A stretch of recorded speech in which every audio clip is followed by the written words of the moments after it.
Қайырлы күн достар, бүгін сіздермен сүзбелі сочниктер дайындайтын боламыз.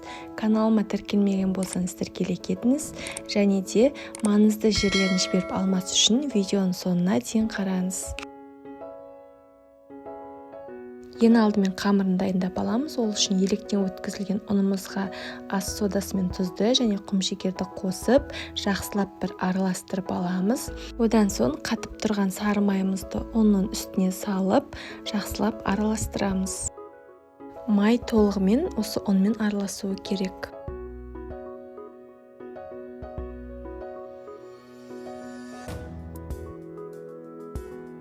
Мінекей майымыз араласқаннан кейін осындай болады.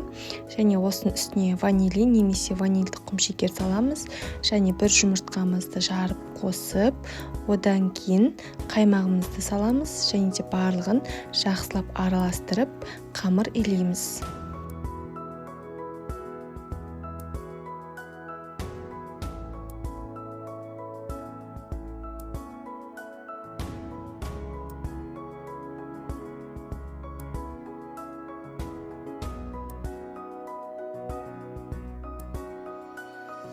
Дайын болған қамырымызды 10 минутқа тынықтырамыз.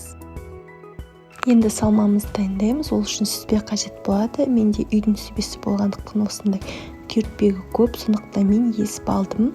Және осының үстіне құмшекерімізді, қаймақты, кішкене шым-шым ванилин және сондай-ақ бір жұмыртқамызды жарып қосып, барлығын жақсылап араластырамыз. Жұмыртқаның ағын қосамыз да сарысын үстіне жағуға алып қоямыз.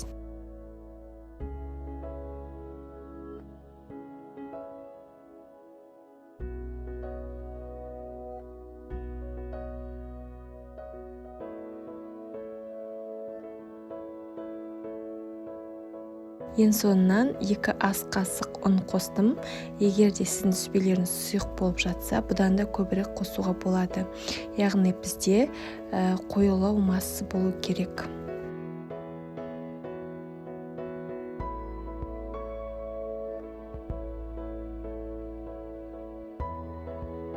Тыныққан қамырымызды алып, 1/10 бөлікке бөлеміз.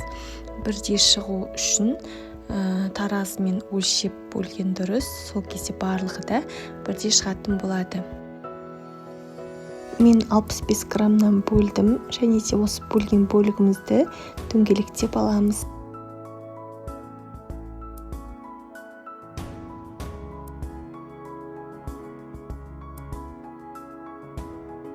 Енді осы қамырымызды қатты жұқа етпей, орташа қалыңдықта шайып аламыз.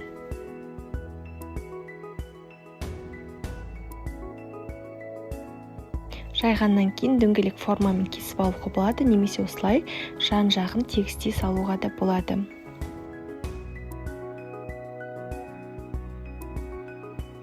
Енді осы қамырымызға 1 ас қасықтан салмамызды саламыз. Және осылай қатты баспай, жай ғана басып, 2 жағын кішкене өстіп қосып, бетін жабатын боламыз. Осылай соңынан тағы да бір тегістеп жіберуге болады. Противен үстіне пергамент қағазын төсеп, осылай бір-бірінен алшақтау етіп орналастырамыз. Үстіне жұмыртқаның сарысын жағып шығамыз.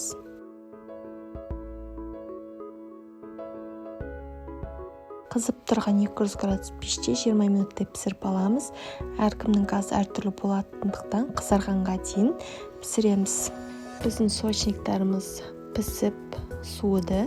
Одан кейін үстіне осылай қант ұнтағын сепсеңіздер болады. Өте дәмді болып шығады. Жасап көруге кеңес беремін. Видео ұнаған болса лайк қойып, каналыма тіркелуді ұмытпаңыз.